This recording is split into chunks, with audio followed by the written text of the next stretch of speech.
Good morning, everybody. Welcome to Sales Chatter. It's Friday Fun Day, but we got something in store for you this morning. So this is Sales Chatter, the logistics podcast, where we aim to help 10,000 reps hit a million GP. I'm your co-host, the logistics monk, Ryan Muhammad, and with me is my man, my co-host, the bodacious cowboy, president and CEO of RGTX Logistics Solutions, Jeff Dickinson. How you doing this morning, brother? Awesome, man. What a week we had so far, right? I mean, from Monday to now, great conversations. I am so stoked to talk to our guest. So let's get into this right now. Let's do it. Welcome to the HPLS podcast. Live, relevant, and high performance information, conversations, and education weekly.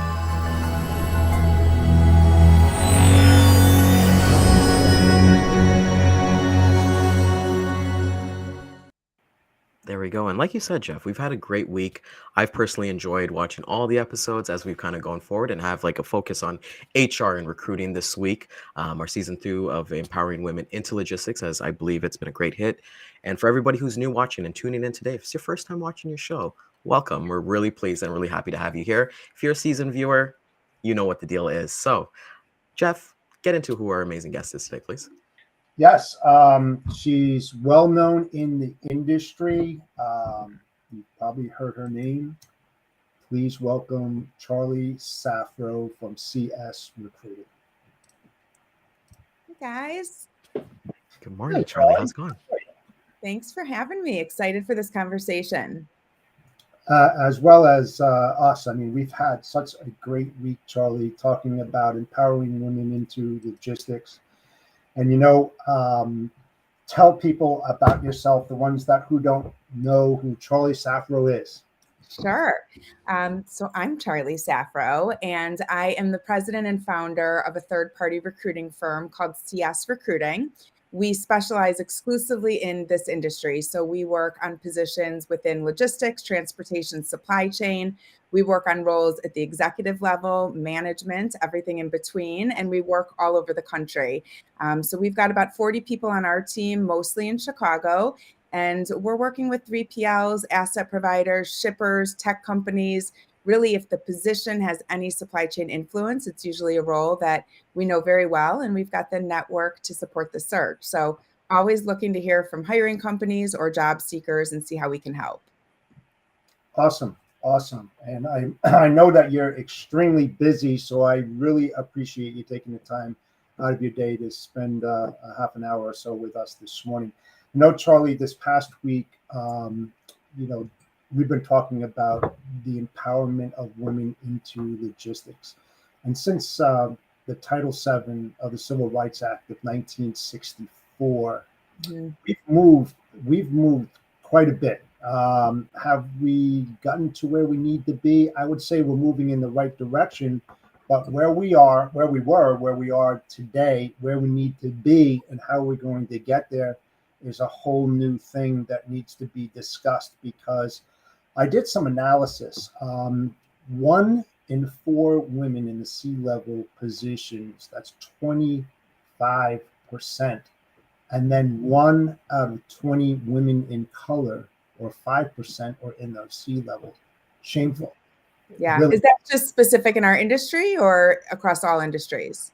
Across all industries, women in those C-level positions. And I really, that kind of hit me, because I've been an advocate for women, not just in logistics, but in all businesses. And what I've seen over the years, it's really not where it needs to be. I mean, there's a lot of chatter, a lot of talk about the subject, but still we're way below where we need to be, not just in the positions, but when you take into accountability of salary and making it equal for both men and women. It's still not there. I mean, I'd love to get your thoughts on that, because I know you deal with a lot of people in the industry, and I'm very interested in your take. Yeah, I mean, I have been recruiting in this industry about 15 years, but have owned and operated CS Recruiting for the last 12. And I always think back to the first maybe 2-3 years that I was doing this independently, attending industry conferences, the TIA, CSCMP, And there's always, a women's lunch or something to gather women at these shows. In the first couple years, I may be exaggerating, but I'm going to say there were like somewhere less than 20 people. And you get to know those women and you connect, and then you continue to go to these shows year over year, and you start to see that female audience grow. So just thinking last year when we kind of all returned from the pandemic, I was at the TIA women's lunch and there was a roundtable discussion. And I'm going to say there were 250 in the room, which is a huge improvement. So we're moving in the right direction. But what's interesting is the stats you shared, Jeff, on leadership and women in leadership are almost identical to the stats around women in our industry. So right now, there's about 25% of our entire industry's talent pool is women. And I agree, it's not enough. We've come a long way. It's definitely climbed over the years, but I know we can do more and I know we can do better. And a big part of that is just creating interest and awareness for all the exciting opportunities. Yeah, I agree. When you talk to a lot of directors of HRs in these companies, you try to figure out what their needs are, what they're looking for. What do you think that they're lacking that prevents women to get to those higher levels or even get them into a company? Because in most companies, when you take that 1 in 4 statistic, it's very concerning to me. I've hired a ton of women in my past, and they were great. They're highly intelligent, probably more intelligent than us guys. The empathy.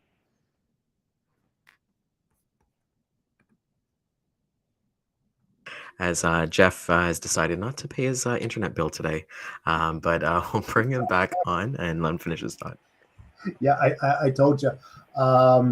Yeah, and I just it's concerning to me. So what are your thoughts on that? What can be done on the corporate side to help women get into those roles? Yeah, I think the first and probably most important, and also probably the easiest initiative, is just, again, creating awareness, giving women an opportunity to share their stories. And not enough companies do this. So, whether it's an employee case study or being able to use this as part of your recruiting and retention strategy to show that there is a woman in our organization and she started in this position. And over the years, as she's gained success, she has climbed and is now our president, and really being able to expose the audience to not only what that woman has done for the company, but who is she behind her title? What kind of person is she? Because as humans, we look for connection, we look for similarities. And I can't tell you how many times I, in the past couple of years, have spoken up and talked about my journey and my story. And women reach out to me and they'll say, I needed to just see and hear another woman that I could resonate with to be able to believe that this was something I could pursue. So it is easy. And, it takes courage. It takes some vulnerability. Speaking up and sharing stories may occur on LinkedIn and just through content sharing and thought leadership. It may occur, on that company's website or in some of the content that company puts out. So that's what I would say at the company level, not to discriminate against men or any other gender, but to really put these women front and center so they can show off, and the company is proud of that diversity and the opportunities that they're giving, across all genders. Yeah, what do you think? And I'm sure you talk to a lot of women who go on these interviews. How do you prepare them, and what's the number one question that they bring up to you that they're afraid of? Or should I ask this or not say this? Everybody that goes in an interview, it's like these points that you have to hit within there. And I think that a lot of times that it's more about you being the interviewee rather than the interviewer. And I feel that this is a great opportunity to interview the interviewer, if that makes sense, to ask those critical questions, about, what's your culture? What is your company all about? How is it going to benefit me as a woman? What are your suggestions on that for new women that are coming into the industry, maybe straight out of college, or they're changing industries and jumping in? What would you suggest them? I think those are the exact questions you want to ask. Just understanding what is the culture, what does support look like for women? If you're a mother, what does support look like for parents in the company? everyone wants flexibility in their role. There is no denying that. And, not every company is set up to offer flexibility in the same way. So may you find a remote role or a hybrid role that's going to give you the flexibility you need. But what women really can bring to the table, and I'm not saying men can't, but there are skills that women are just inherently good at. Women are generally better communicators, and I hope guys would both agree with me there. Maybe more organized, and so it's those skills that are driving hiring decisions right now, which is a great thing. And really understanding what are the skills that you find your strongest performers have, and what skills do you find that you don't have in your organization where you may have gaps. And then the interviewee has an opportunity to really sell themselves and show off, experience when they gain that skill, or, anecdotal stories about how they've used that skill to plug into the organization. But being very direct. What is your leadership style if you're talking to someone who would be your manager? And just understanding the culture. And culture is a very hard thing to talk about because it's a vibe, it's a feeling. It's not necessarily something you can put on paper. So digging deeper than that, how do you engage your employees? How do you encourage employees to connect both in and out of the workday? Really getting into those questions around what is important to you within a culture. Yeah, that makes a lot of sense. Now, how about the feedback that you get from sending these women in for these interviews? What kind of feedback are you getting? Because it's like after the interview, you want to talk to your candidate, want to find out what happens. I mean, that's what really happens, right? So what are the main concerns that they bring to your attention that you use to help other candidates who come to you to get placed? We don't hear a lot of like discrimination complaints or concerns, which is good. If anything, I think that companies want to attract women, and when they get a female candidate in front of them, it's a pleasure for them to have that opportunity to consider someone who may add to their diverse hiring pool. But I think again, it just comes down to women being able to really play up these skill sets that they bring. And one of the best skills that belongs in a company and in the workplace is empathy. And over the years, as a woman myself, I always thought that empathy was frowned upon. And if I put it out there that I'm an empathetic person, whether I made that statement or I had an action that showed that I cared about others and that I take the time to put myself in their shoes and have that compassion, that it was a weakness. And we are in such a male dominated industry. So I always thought the more emotion I showed, the more I'd be run over, or it would look like I wasn't strong enough to handle these conversations. And I've changed my style a lot in the last 3 years. I am putting myself out there the way I am. I'm not a super emotional or sensitive person, but I am very empathetic. I'm very compassionate. And I don't want to work for a company that wouldn't appreciate that. So really being able to play that up and say, I'm not saying that the men in this company don't bring the empathy, but sometimes empathy can really take the relationship in a better direction. What I have found is that the more emotion I show and the more compassion I show in a conversation, even if it's me and five men talking, you kind of get them to loosen up. You kind of get them to realize that there's more to hiring than just filling the spot with a warm body, and really thinking about, how are others going to feel? How is, this decision going to affect not only our employees and our culture, but our processes and our service offering or our product? So that would be my advice to employers, but also interviewees, is don't be afraid to play up whatever soft skills you bring that make you the human you are, even if you feel that they may be frowned upon. It's up to you to turn them into an advantage. Yeah, I absolutely believe in that. I think empathy is a critical part of the industry that is really lacking on both sides, because they're afraid to speak up. Yes. To say to speak their mind, sort of speaking, right? And that's what hurts them most, when they don't realize it, because they have that thing inside of them that says, I don't know if I should say this, I'm probably going to kick myself in the butt for doing this, but it's actually very helpful and beneficial for those who do that. When I use a poster child, I hate to use that word, but I've known this person for a very long time. I met her 28 years ago, and that's Shelley Simpson. I use her as a poster child. She was a CSR at JB Hunt, moved through the ranks all the way up to the top, and now she's the president of the company. And I say that when I speak to women, that there's so many opportunities for you. And thank goodness that the ownership of JB Hunt noticed that and Mhm. appreciated everything that she did. And I feel that if they did that, other companies followed that type of model, and help to promote within and help them to get and give them that guidance that's needed. I think that, companies would be better off. What are your feelings about all of that? I mean, I think Shelley Simpson is a pioneer for what she's doing. She is speaking up. She is sharing her story. She is humble and not afraid to talk about where she started and all the roles she's had. And she's been in trucks with drivers. She's been on a distribution floor. She knows what it takes and she knows the people and connects with them.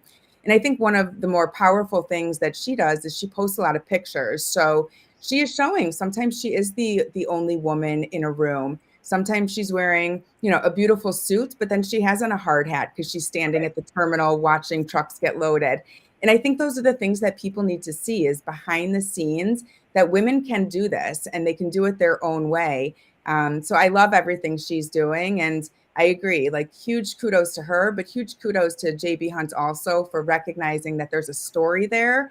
And it's not just to put their CEO out there. The story goes so much further to not only attract more talent, and then also to retain the women in their organization now and the future women that they're attracting through messages like this. Yes, and you've heard her speak before, so have I. And we talk about the empathy, and you can hear that in the Mhm. way that she presents herself, her business, her model, and everything. She does have that soft side, if you will. I mean, she is a hard-nosed person, attention to detail, and wants to do what's right for the company as well as women in the industry. But she has that soft side that you can definitely hear and feel it from her. And that's why it's so important. That's why I used her as an example and how she goes about it. And that's why I say it's so beneficial for the other women that are in that position that might have that opportunity to move up. But these are the type of things that they need to do in order to get there. Ryan, what are your feelings about that? What kind of questions do you have? Yeah, of course, I got tons. So first and foremost, love all the answers here. It's very very beneficial. Like I think we had a question from the audience, and you unknowledgeably answered it, so it was perfect, Charlie. What I want to get to is that when I was kind of doing my research on your background and learning that hey, you took like the advertising marketing route in school, and then you left, and I believe like you were pregnant with your first child, I believe, and then you're like, okay, let's try logistics, let's see what's going on there, and then you hired your husband as your first employee, right? So, in that mindset for there. How did you balance like your work life in terms of let's say you're on Zoom 98% of the day, and then you got a child who's sick, and then you got to kind of juggle those mom responsibilities. What your advice would be for somebody like that? It's hard. My advice is it's hard, but if it is something you're passionate about, it is worth it. Being a working mother, I know that I am sending such a strong message to my kids, and it's taken them a long time to really understand that I work and we do live in a community where a lot of the moms don't work. And there's always been, I don't know, some frustration if I'm not available. Of course I'm gonna do everything I can to be at the school play. But if I'm not available to pick up after school and all the other moms are in line to pick up their kids, I think my kids now have, and thanks to the pandemic and thanks to the fact that I work from home and they're hearing me and they're seeing my hustle, they appreciate it. And they know that, yeah, mom might not be around as much as the other moms are, but look what our mom is doing. And that goes very far. So, I share a funny story about when I first started, and I'm not suggesting that other people do this, but it is part of how I kind of got ahead as a mother of three. So I really started this business just before I had my third son, and it started to take off when he was just an infant. And that was around the time I had put myself on LinkedIn, and LinkedIn was really starting to get some traction. And so what I would do is I would work when I could during the day, you know, when the baby was napping, when my other kids were at preschool or playing outside with their dad, I would get my work in. But when I really did my work was the middle of the night when I woke up to feed my baby. And I guess I'm lucky that my third son was a terrible sleeper. So there were probably like 6 or 7 months where I would get up with him once or twice a night to give him a bottle. And I sat there on LinkedIn and I would just connect and network and send messages. And it got to the point where in that period of time, I started getting messages from LinkedIn security, and they would say, you know, there's some fraudulent activity on your account. You must be a bot because there's no way that you are sending, you know, connection messages at 11 a.m. and then at 3 a.m. And I was like, no, it's me. I'm just, you know, working a funky schedule these days. And so that's what moms have to do is you look at every moment. And I'm not saying you always have to be on and always have to be going, but I have no shame taking a call in the middle of Target. I have no shame telling someone if they call me and I've got 6 kids in my car for a carpool, like I can chat, but you might hear something in the background. So heads up. And again, I think the pandemic started to normalize some of that stuff for us. Like we work where we can, when we can, and everyone's doing what works for them. So that's what I encourage is just, you know, looking at your time holistically and figuring out when do I need to be on, when can I do work offline, and what's the best schedule to balance my priorities. Obviously, family first, but work is a close second. That's amazing. I love that. That is such a great, and you set up that foundation because you're doing amazing things on CS Recruiting that I keep seeing and following, like your retreats and treating your employees. Like the vibe that I kind of get from your company is that everyone's really like family. And like you said earlier in the conversation, that culture is something you can't write down on paper. It's a feeling. Right. So to see everybody kind of post about it and see like I think you guys took like a sabbatical, like for like whatever it was, to kind of build up your employees. What conversations do you have with the females in your company for them looking at leadership roles, whether it be within CS Recruiting or maybe it's somewhere else? I mean, our team is about 90% female right now, and that is just the way it ended up. So it was not deliberate. Of course, I wanted to have a good balance, but recruiting just happens to be an industry that more females go into and stay into. But really proud of our leadership team. It's myself and 3 other women. And again, that was just through their tenure, their hands-on experience, what they were able to contribute at that leadership level. What we're seeing now, it's a touchy subject, but we are starting to hear from clients that they really want to hire women, and that is great news. But where it gets tricky is the more we subconsciously or consciously target women, we are then discriminating against other qualified candidates that are men who also may be the best person for the job. So I think the good news is that companies are aware of it. I also think a lot of the clients we work with genuinely want women in their organization, not to fill a quota, but they want what a woman can bring. They want that point of view. Maybe they want that empathy. But you've got to be very careful because as much as you're trying to increase the minority, you don't want to, offend a majority player or potentially discriminate against them. So when we do talk to women in the industry looking for leadership, we can honestly tell them that you are being sought after, that we have a lot of companies that would prefer a woman in this position. But of course, we're going to treat this search fairly. We are looking for the best person. But I honestly would think women have a little bit of an advantage today. Yeah, that is true. Collaboration and communication is so key. I'd love to find out when you went on your sabbatical, you went to Cabo, right? We did a company retreat we went to Cabo last year. We went to Cancun this past 2 weeks ago. What do when you have this retreat, what do you discuss that's so beneficial to your company, to your employees, that makes them rise to another level? I mean, and the reason why I'm asking this, Charlie, is that maybe I'm going to say not maybe, but there's a lot of corporations that don't take that into consideration to boost up their employees, to make them have that feel good, feeling. But you do. So tell us about that retreat and what you discuss to help them grow. It is a very simple answer, And the answer is we just let them be themselves and we don't have an agenda. So last year when we took our first retreat, it was no work. I mean, we are not renting a conference room and doing PowerPoint presentations. It was, we are coming together really to bond, to connect, to get to know each other. But our first year, we had a lot of organized activities, think like Olympic beach games and scavenger hunts. And we started the weekend strong with some of those fun team games. And what we realized maybe the first half day is that people just wanted to hang out. And that is how we position our retreat. It's a reward for the work that's been done.